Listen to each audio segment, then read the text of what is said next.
राधा वल्लभ श्री हरिवंश महाराज जी, मैंने अध्यात्म मार्ग को आपसे ही जाना है। इससे पहले व्यर्थ का ही जीवन जिया है, द्वंद्वों में फंसकर। परंतु आज ऐसी स्थिति है कि मेरे लिए आप ही सब हैं।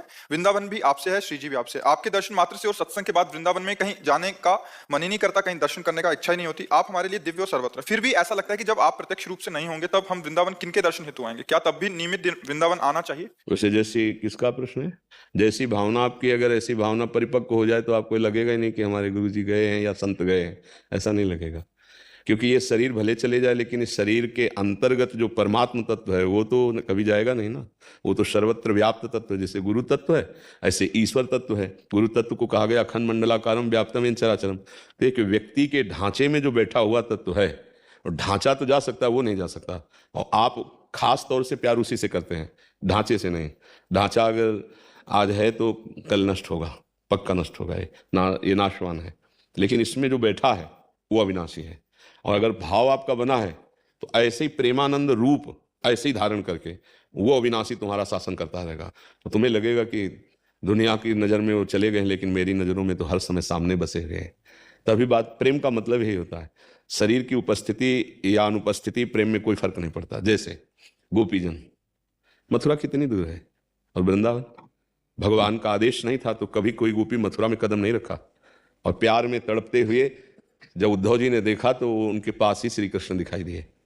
भाव में कभी श्री कृष्ण के सानिध्य में, कभी विकलता है। दोनों स्थितियां देखकर उद्धव जी चरणों में लौट गए कि ऐसा प्रेम, अभी तक तुम अपने को ज्ञानी समझते थे लेकिन अधूरे थे। आज जाना वास्तविक प्रेम में शुद्ध ज्ञान का क्या प्रकाश होता है।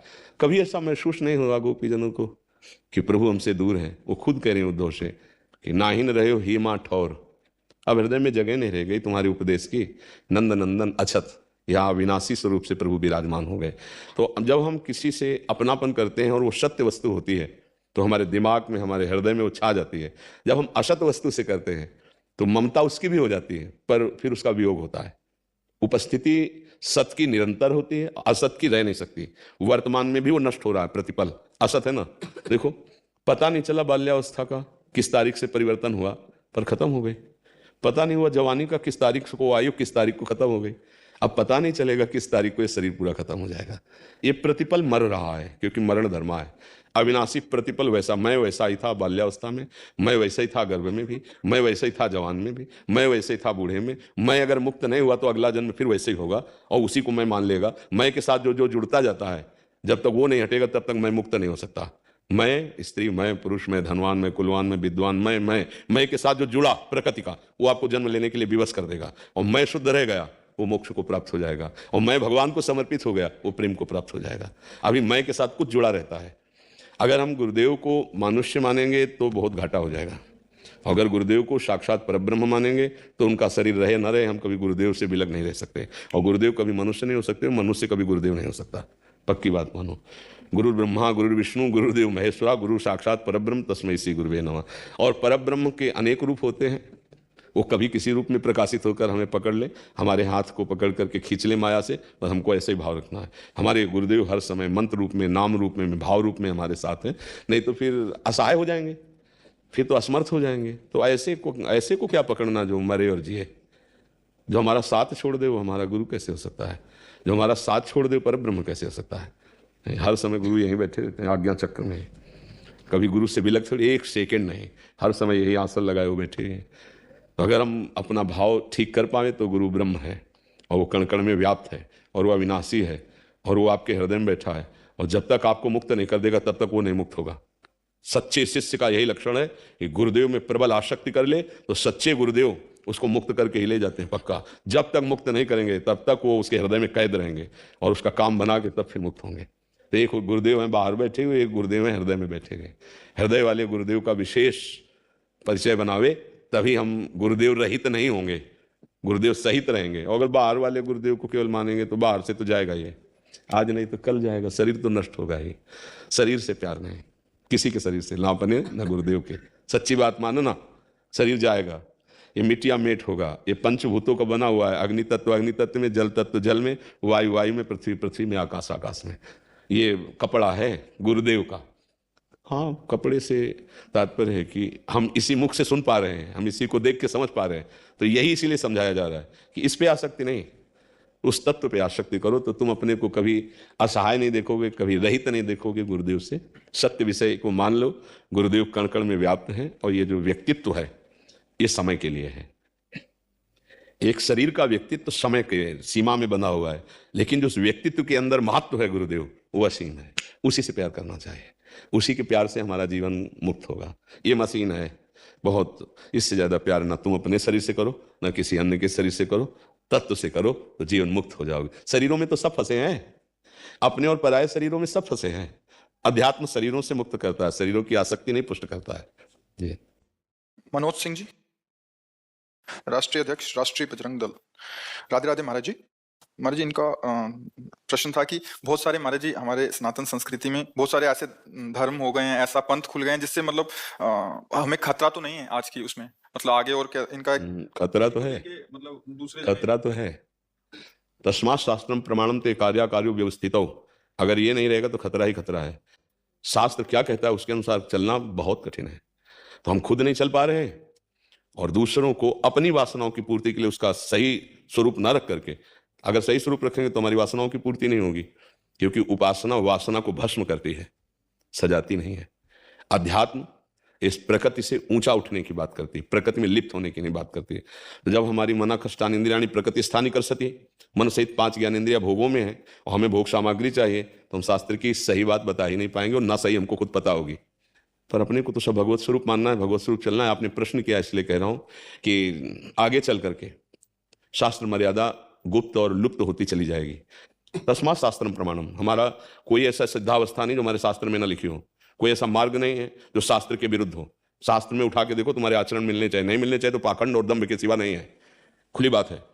बिन विवेक वैराग्य भक्ति बिन सत्य नय को मानो, भगवत विमुख कपट चतुराई सो पाखंडे जानो। ये शास्त्र जीवन मुक्त करने के लिए, दुख मुक्त करने के लिए, परमानंद प्रदान के लिए हैं। ये छल कपट करके वासना पूर्ति के लिए नहीं है, मनमानी आचरण करने के लिए नहीं है। हाँ, वो बहुत धीरे धीरे मंच में बैठ करके अगर जरा भी एक शब्द भी शास्त्र के विरुद्ध हो तो दंडनीय अपराध है। उदाहरण, श्री सूत जी महाराज नैमिषारण्य में 88,000 ऋषियों की सभा लगी हुई, सब ब्रह्म ऋषि हैं। सूत जी महाराज ऊपर मंच में बैठे हैं, भगवान बलराम जी पधारते हैं। तो धर्म कहता है ऐसे महापुरुष के पधारते ही मंच से उतर करके अर्घपाद्य देना चाहिए। कुछ नहीं किया, मंच में बैठे रहे, बस इस अपराध के कारण मार डाला। पढ़ के देख लेना भागवत में। उन्होंने कहा तुम दूसरों को उपदेश करते हो और खुद धर्म का पालन नहीं करते हो। कुशा लिए तीर्थ यात्रा में थे और उसी कुशा से संकल्पित करके, तो जब सूत जी का वध हो गया तब सब ऋषि 88,000 ऋषि सौनकादि, उनका प्रभु ये देखो भगवान की बड़ी दुर्लभ शक्ति, उनका हमने मंत्र शक्ति से तुमको सुरक्षित रखा था कि जब तक कथा सुनेंगे तुम्हें कोई मार नहीं सकता। कर तुम अकर तुम अन्यथा कर तुम भगवान, ये मंत्र शक्तियों से सुरक्षित सूत जी का एक कुशा से वध कर दिया। बोले प्रभु कथा तो हमारी अधूरी रह गई। तो बोले पूरी करने के लिए इनके पुत्र हैं उग्रश्रवा, मैं इनको आशीष देता हूं, संपूर्ण शास्त्र बिना पढ़े आ जाएंगे, बैठो और प्रवचन करो। वैसे मैं जिला दूं, उनका प्रभु आपका अस्त्र भी अमोघ है, आपकी क्रिया भी व्यर्थ नहीं होनी चाहिए और हमारा संकल्प भी पूरा होना। केवल उठकर खड़े नहीं हुए, अर्घ नहीं दिया, उनको सम्मान की जरूरत नहीं, लेकिन कहा तुम प्रवक्ता हो, उपदेष्टा हो, तुमको तो सब ज्ञान है, फिर ऐसा क्यों नहीं किया, इसलिए तुम इसके योग्य नहीं। एक केवल छोटी सी क्रिया में वध कर दिया। भागवत में लिखा हुआ है, पढ़ लीजिएगा, जब बलराम जी तीर्थ यात्रा को जाते हैं, महाभारत में लिखा हुआ है। तो प्रवक्ता का मतलब है, धर्म उपदेष्टा का मतलब है, धर्म गुरु का मतलब है कि जो शास्त्र में लिखा है वही सबको उसी रीति से समझावें। तो ये तो तभी समझ में आएगा जब भजन कर रहे हैं हम खुद उस स्थिति में। श्रीमद् भागवत लिख करके तब तक किसी को उपदेश नहीं किया भगवान व्यासदेव जी ने, जब तक अधिकारी नहीं देखा। जब देखा कि सुखदेव जी जन्म से वैरागी, इतने बड़े अधिकारी, और वो सुनना नहीं चाह रहे थे, पुकारा तब रुके भी नहीं। यम प्रव्रजेंत मनुपेत मपेत कृत्यम द्वैपायनो विरह कातर आजुभाव पुत्रेति तन्मय तयातर वो भिने दुस्तम सर्वभूत हृदय मानतोष्मी। हा पुत्र एक बार बोले यही अधिकारी है, श्रीमद् भागवत का यही अधिकारी। फिर जब वो समाधिस्थ की तरफ जाने लगे तो एक श्लोक, वरहा पीडम नटवर वपुः कर्णयो कर्णिकारम बिभ्रदवासा कनक कपिशम वैजयंतीम चमालाम। ऐसा कि भगवान नटवर वेश में बंशी वादन समाधि भंग हुए, इतना सुंदर रूप। स्वयं जाकर के 18,000 श्लोक श्रीमद् भागवत के कंठस्थ किए। ये धर्म ग्रंथ हैं, वैराग्य प्रधान, अंदर से संसार के राग से रहित। भगवान श्री कृष्ण का यश गाते हुए स्वांता सुखाय तुलसी रघुनाथ गाथा, आनंद मगन हो रहे हैं। हमारा उद्देश्य यदि अर्थ है, हमारा उद्देश्य मान सम्मान है, तो श्री कृष्ण का भरोसा कहाँ रहा? जिनका तुम ग्रंथ गा रहे हो, जिनके भरोसे पे दूसरे को कर रहे हो, उनका भरोसा कब आएगा? आपको कब आएगा? जब आपको ही ले आया तो सामने वाले को कैसे आएगा? बहुत धर्म को समझना बड़ा सूक्ष्म विषय है, पर जब आपने प्रश्न किया तो उसका उत्तर है। कोई भी नौटंकी, नाटक, दिखावा जो शास्त्र विरुद्ध नहीं होना चाहिए। कोई भी भाषण मंच पर बैठकर उपदेष्टा बनकर वो शास्त्र सम्मत होना चाहिए। तस्मात् शास्त्रम प्रमाणन्ते। कोई भी आपका संप्रदाय, कोई भी आपकी उपासना, कोई भी आपकी भावना आचार्य परंपरा से होनी चाहिए। नया कोई निर्माण करने की जरूरत नहीं और किसी की सामर्थ्य भी नहीं। आचार्य हुए हैं, हर मार्ग के आचार्य हुए हैं, दिगंबरों के आचार्य हुए हैं, वस्त्र धारण करने वालों के आचार्य हुए हैं, अद्वैत निष्ठा, भाव निष्ठा, प्रेम निष्ठा, भक्ति निष्ठा, सबके आचार्य हुए हैं।